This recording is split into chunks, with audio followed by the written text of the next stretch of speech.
Silk city म्हणून नव्यानं ओळख निर्माण करणाऱ्या जालना जिल्ह्यामध्ये सध्या रेशमाच्या साड्यांची निर्मिती मोठ्या प्रमाणात होते। आता या 30 महिलांना रेशमाच्या कोशापासून रेशीम साडी तयार करण्याचं प्रशिक्षण दिलं जात आहे आणि हे रेशमाचं जालना पॅटर्न नक्की कसं आहे पाहूयात या विशेष रिपोर्टच्या माध्यमातून।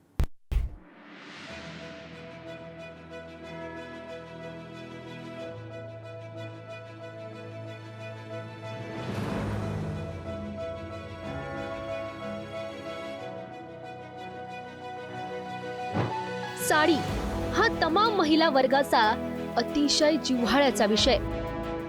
याच उद्योगात एक पाऊल पुढे टाकत जालन्यातील महिला हातमागावर रेशीम साडी बनवण्याचं प्रशिक्षण घेऊन रेशीम साडीचा जालना पॅटर्न तयार करतायत। खरपोडी इथल्या कृषी विज्ञान केंद्रामार्फत या 30 होतकरू आणि गरजू महिलांना रेशीम धाग्यापासून साडी कशी तयार करायची हे शिकवलं जातंय।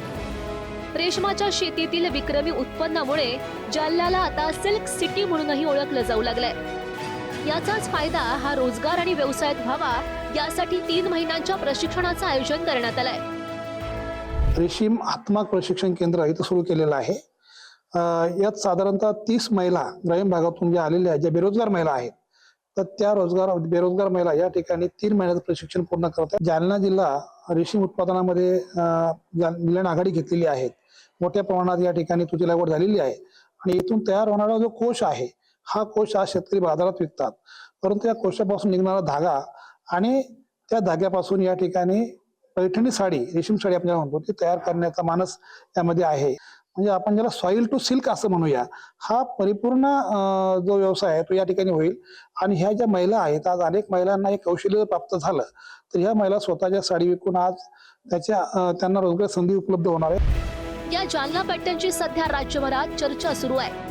तामिळनाडूतील हातमाग रेशीम साडी बनवण्याचा पारंपरिक व्यवसाय सांभाळणाऱ्या प्रकाश यांच्याकडून दोरा भरणं, कांड्या बसवणं, साडीचा पॅटर्न ठरवणं, रंगसंगती जुळवणं अशा सगळ्या गोष्टी या प्रशिक्षणात शिकवल्या जात आहेत। आम्हाला पहिल्यानं ते तामिळनाडूचे सर आलेले शिकायला, आम्हाला त्यांनी अगोदर शिकवलं। त्यांनी आम्हाला 8 दिवस आधी नॉटिंग करायला शिकवली, मग ट्विस्टिंग करायला शिकवली आणि आता आपण साडीच करायला लागलो समजा तर त्याचा धागा कसा तुटला ना तर ते कसा घ्यायचा, काय घ्यायचा सगळं शिकवलेलं आहे। प्लेन साडी काढू शकतो आणि आता आम्हाला नंतर पुढच्या काही दिवसात ते डिझाईन पण शिकवणार आहे। आम्हाला इतके दिवस वाटत होतं आमचं शिक्षण कमी आहे, आम्ही काही नाही केलं, पण आता आम्ही घरात बसून पण शिक्षणापेक्षा जादा शकतो आणि इतरांना सुद्धा मजुरी देऊ शकतो। गावातच पिकणारं रेशीम कोश, त्यापासून निर्माण होणारा धागा आणि त्याच ठिकाणी निर्माण होणारी साडी या सगळ्या गोष्टींचा संगम झाल्यानं या महिलांना आत्मनिर्भर होण्याची मोठी संधी मिळाली आहे। शेतात काम करणारे हात आता सुंदर रेशमी साड्या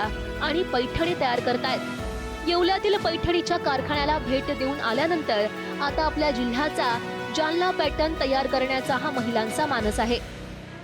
हे जे शेतामध्ये रेशीम घेतले जाते, रेशीमचे उत्पादन घेतले जाते, त्यामध्ये रेशीम कोश असतात।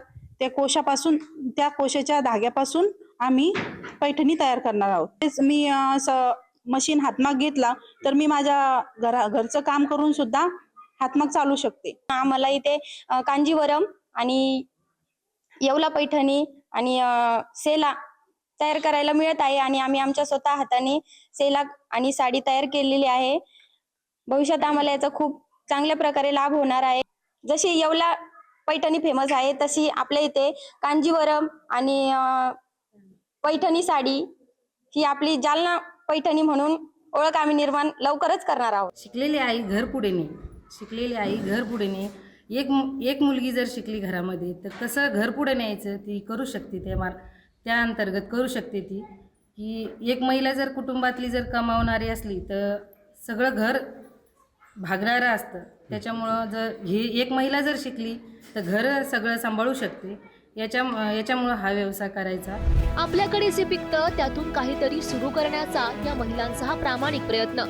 ग्रामीण भागातील या महिलांच्या हातून सुंदर आकर्षक रंगाच्या रेशीम साड्या बनतायत। त्यांना प्रशिक्षणातून मिळणारं कौशल्य, भविष्यातील व्यवसायाची संधी आणि कुटुंबाचा पाठिंबा या जोरावर या महिला मोठ्या आत्मविश्वासानं पुढे जात आहेत। त्यांच्या या प्रयत्नांमुळे जालन्याच्या शिरपेचात आणखी एक मानाचा तुरा रोवला जाणार आहे। जालन्याहून गौरव साळीसह ब्युरो रिपोर्ट पुढारी न्यूज.